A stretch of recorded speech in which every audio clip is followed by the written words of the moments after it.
Mire, para empezar por algún lugar tenemos que saber que parte de nuestras características, parte de nuestra manera de ser, parte de nuestra forma en la cual nos planteamos, tiene que ver con cosas que no han salido con esto que nos han enseñado, sino con cosas que han nacido con nosotros. Todos tenemos algunas pocas características que de alguna manera están determinadas casi genéticamente. Es más, en realidad, algunos pensadores dicen que no se debe a los padres, sino a los abuelos. Y en ese sentido, casi todos nosotros nos parecemos a alguno de nuestros 4 abuelos que tenía este mismo temperamento, esta misma característica básica, que es de lo que hoy vamos a hablar. Vamos a hablar de estos temperamentos. Parece ser que desde algún punto de vista más o menos demostrado, todos hemos nacido con ciertas tendencias, con ciertas inclinaciones.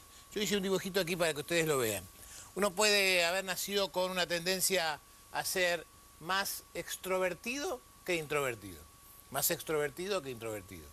Uno puede haber nacido con cierta tendencia a ser más emocional que racional. Más extrovertido y más emocional. O puede ser que haya nacido más extrovertido y más racional. Quiero decir, más atado al pensar, más atado al pensamiento lógico. Pero puede haber sido también racional e introvertido. Dependiendo de cómo haya nacido esta tendencia en mí, que casi les diría que para muchos autores está determinado genéticamente, para otros no, pero para muchos está determinado genéticamente. Y yo creo que algo de eso hay, ¿no?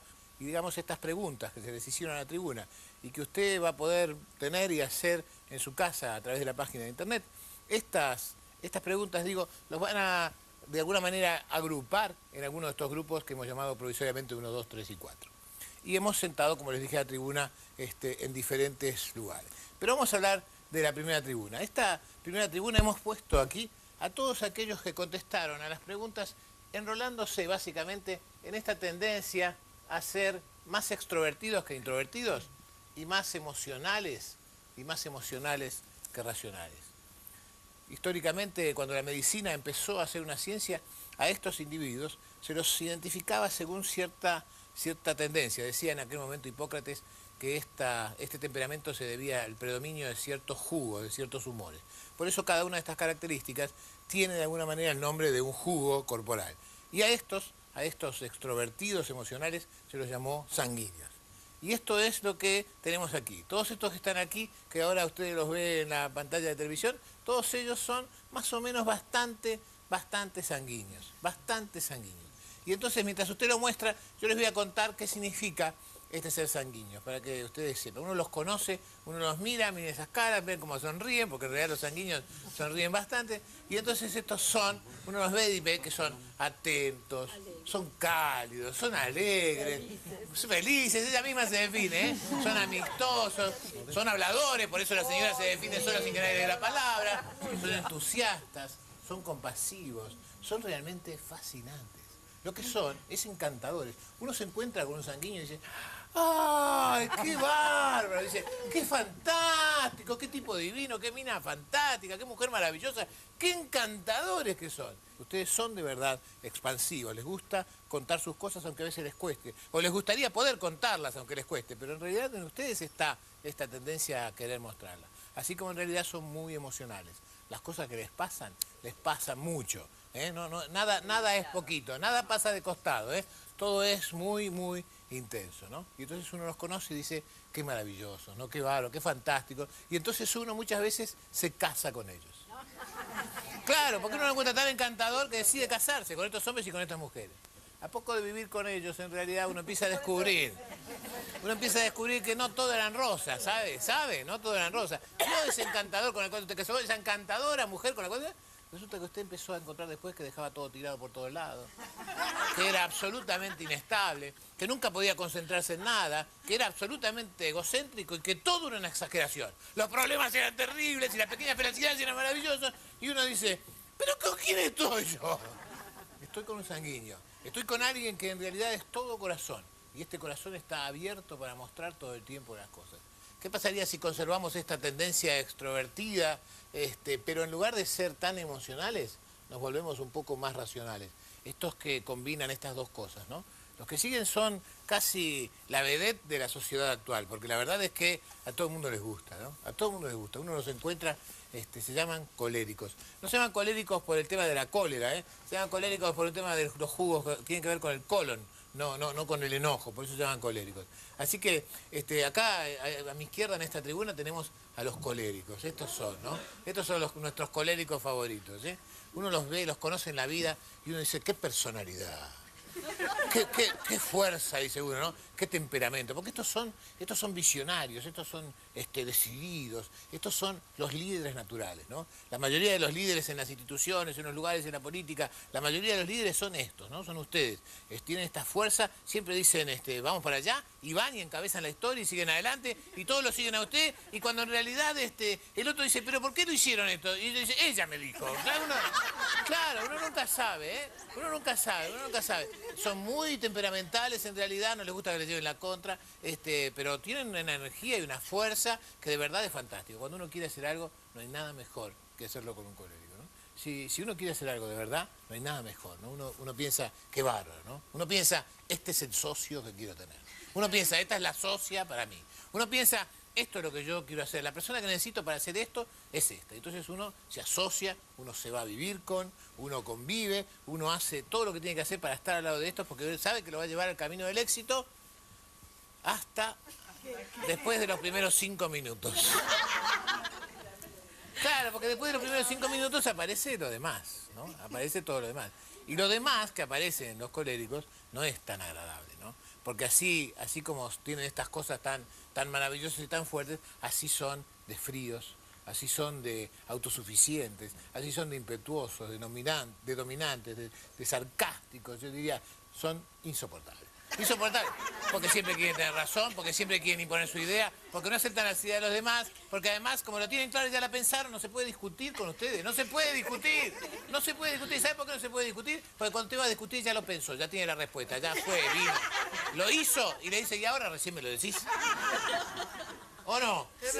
Ah, bueno, admitan, Sí, ¿no? pero Admitan. fríos no, Fríos no. ¿Eh? Fríos no. No es que sean fríos, es que no muestran. Todo pasa eso primero sí. por la cabeza, sí, ¿eh? sí. El corazón está sometido al cerebro. Si esto que siento en realidad está bien, pero en realidad está pasando primero por la cabeza. El verdadero colérico es así. Sí, una más y voy a la tribuna esta que, como ven, no se quejan, nada. Están ahí. Calladitos. Están ahí, que ellos podrían esperar toda la vida en realidad, porque esta es su manera, sí. Yo estaba pensando en lo que estabas diciendo y es cierto. Personalmente te digo que a mí esta forma de ser colérica, como vos lo mencionaste hace segundos atrás, a mí me sirve laboralmente. Pero en el trato con los demás a veces soy un poco ciclotímica y es cierto eso que decías, yo quiero imponer mi razón. Claro. Y ahí es cuando empiezo a chocar. Pero es con que los para demás. bien y para mal, porque también para los demás es bárbaro que haya alguien que siempre vaya para adelante aun cuando se equivoque. Es fenómeno estar con alguien así también. Quiero decir, tiene sus aspectos buenos y sus aspectos malos, como cada uno de estos temperamentos lo tiene, como lo tiene nuestro tercer grupo. El tercer grupo se llama grupo de los biliares. Se llama biliar por el tema de los jugos, ¿se acuerdan? Y tiene que ver con la bilis, pero no porque sean amargos, no tiene que ver con esto.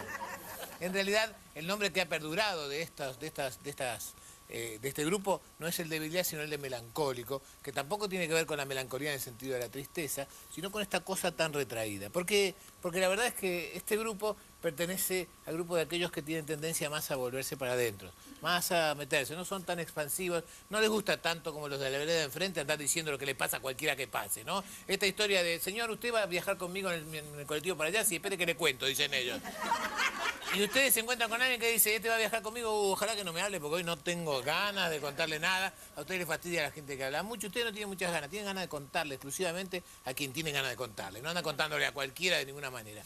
Y son muy autodisciplinados y son muy abnegados en realidad, porque esta historia de no ser tan expansivos en realidad tiene que ver con esta manera de ser, con esta manera de plantearse frente al mundo. Así que esta idea los transforma en muy teóricos, muy buenos teóricos, pero sobre todo la mayor característica que tienen en este grupo, y si usted pertenece a este grupo también los tiene, son muy creativos. Pero claro, por supuesto no termina aquí. Y entonces me anoté, que son además, vengativos, susceptibles, críticos, insaciables, insatisfechos y sobre todo tienen tendencia a pensar que los demás lo andan persiguiendo a ustedes. Todo el tiempo están pensando, ¿por qué te la tomas conmigo? Dicen, ¿por qué te la tomas conmigo? Porque no quieren ni estar en el centro de atención del otro. Estos son los melancólicos.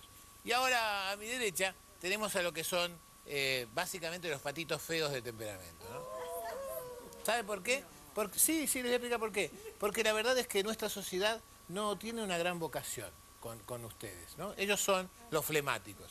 La verdad que a la sociedad en la que vivimos les gusta mucho la expansión, les gusta mucho la emoción. Y ellos, que son bastante introvertidos, además de ser racionales y pensantes, son bastante introvertidos. Ellos, que son los flemáticos de este grupo, tienen características que son fantásticas, ¿no? Ellos son sosegados, ellos son más tranquilos que los demás, ellos son plácidos, ellos son metidos para sí mismos, por supuesto, pero son muy objetivos. Cuando un flemático dice esto es así, ustedes confíen que no es desde las ganas de que sea, ni es desde la pasión enamoradiza, ni es desde las veleidades de un soñador. Cuando un flemático dice esto es así, es porque lo ha pensado, lo ha meditado y sabe que es así.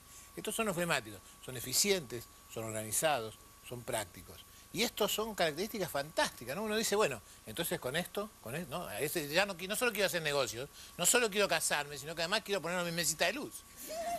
Porque uno piensa, ¿no? ¿Qué mejor que esto, no? Claro, como siempre, como todos, también tiene una cara, ¿no? También tiene una contracara. Porque así como son de seguros y así como son de claros, así son de indecisos a la hora de tomar decisiones. Y así de como son de indecisos, son de tercos. Porque como lo han pensado tanto tiempo, ahora anda a convencer a uno de estos que cambie de idea. Anda a convencerlo, es insoportable. Y entonces son muy protectores y muy autoprotectores, pero cuando te dicen algo, como tienen la impiedad del pensamiento formal y racional, ahora pueden ser muy crueles. Todos tenemos mucho de por lo menos dos. Sí. Mucho de por lo menos dos. Y de algunos de ellos tenemos un poquito. ¿Qué quiere decir mucho por lo menos dos? Bueno, mucho por lo menos dos quiere decir que combinamos las características de ambos. Combinamos las características de ambos. Y esto es fantástico, porque de verdad somos todo y además tenemos características combinadas, ¿no? De hecho, los caracteres y temperamentos básicos no son 4, sino que son 12. La combinación de a 2 de cada uno de ellos, ¿no? ¿Se entiende lo que digo? El sanguíneo quiere tener todo. El sanguíneo tiene todo. Dice, yo tengo esto y esto y esto y esto. Y está muy ocupado de mostrar que tiene todo. El colérico dice, ¿qué pasa con el otro bando? ¿Qué pasa con el otro bando? La verdad es que a los sanguíneos les encantan los flemáticos. Y a los flemáticos les encantan los sanguíneos. A los coléricos les encantan los melancólicos, les encantan, pero se llevan también muy bien con los otros, con los que están cerca. ¿Por qué? Porque en realidad con esto se complementan y con esto se suman. Esto que vos bien decís, de cómo en realidad un colérico puede estar en pareja con un flemático, es justamente porque se complementan. Se complementan, ¿eh? Uno es más metido para adentro, otro es más metido para afuera. Si pudieran hacerle caso solamente al colérico, si uno, ¿se imaginan dos coléricos que vivan juntos? No. Todo el tiempo estarían haciendo cosas, todo el tiempo de acá para allá, todo el tiempo colgando, flameando vivirían. Dos flemáticos que vivirían juntos no saldrían ni a la puerta de casa. Un colérico y un flemático podrían compensarse mutuamente todas estas tendencias extrovertidas con uno, con esta tendencia introvertida de uno. Y esto es lo que pasa. No quiere decir que un melancólico se tiene que quedar en su casa pintando, que un flemático se tiene que quedar en su casa pensando, que un colérico tiene que estar para los grandes proyectos o que un sanguíneo tiene que vivir enamorado, ¿eh? No quiere decir esto porque también está sobre el temperamento el carácter, y sobre el carácter la personalidad, y sobre la personalidad nuestra manera de ser. Y nuestra manera de ser tiene mucho que ver con lo que nosotros hemos hecho en la vida, tiene mucho que ver con lo que hemos aprendido, tiene mucho que ver con la manera en la cual hemos diseñado a ser. Yo creo que no hay nada más difícil de aceptar que pensar que alguien puede transformarse en su manera de ser en algo que es bastante diferente de lo que su temperamento le marca. Y sin embargo así sucede. Lo único que quiero decirle para que se piense antes de ir al corte es que cuando uno va en contra de su temperamento paga un costo tan grande, que quizás no le quede espacio para verdaderamente ponerse a ser sano, que es ser quien verdaderamente uno es. Bueno, y tenemos una pregunta antes del final, antes del cuentito que ya viene. Alejandra de Villa Urquiza, 40 años, dice: mi marido Ernesto adentro de mi casa es de una manera y afuera es de otra. ¿Tiene doble personalidad? ¿Es normal que pase esto? Bueno, en principio, Alejandra, quiero decirte, la doble personalidad no existe, como no existe la falta de personalidad, como no existen estas cosas que la gente dice por ahí. Todos tenemos una personalidad y una sola que es la nuestra. Lo que sí existen son diferentes maneras de ser, ¿no? Quizás lo que habría que ver es por qué está dividiendo sus maneras de ser y sus actuaciones. Como cada uno de nosotros tiene dos partes, quizás podría ser que en tu casa él deje salir su parte melancólica y quizás fuera se ponga más colérico en el sentido de ir para adelante, ¿no? Quizás esta sea la forma de ser. Quizás tenga que ver con que cuando realmente aparezca su personalidad, busques el complemento, ¿no? Cada vez que se pone melancólico, te pongas con tus aspectos más coléricos. Cada vez que él se ponga más flemático, saca tu sanguínea y así sucesivamente. Creo que hay que complementarse. Y ahí lo vamos encaminando a don Ernesto. Sí, sí, que además me parece que por lo que dice, si es capaz de hacer esto, Debe ser una bellísima persona. Pero seguro. Jorge, cuento para el final, por favor, ¿sí? Sí, sí, vamos a contar un cuento hoy. Es un cuento muy cortito y me parece que nos va a poner en clima con esta historia que quiero dejar como conclusión, que es tratar de buscar quién soy, es una manera de tratar de dejarlo salir. Y dejarlo salir es una manera de conectarnos con la salud, que es lo único que nos importa, no ser cada vez más sanos. Ser sano no significa transformarse en otra cosa, sino ser quien uno es. Había una vez un rabino que lloraba, estaba un hombre muy sabio, muy inteligente y muy piadoso que estaba llorando. Y apareció alguien de sus discípulos y le dijo, ¿por qué llora, rabino? Y entonces él dijo, yo lloro porque pronto voy a morirme.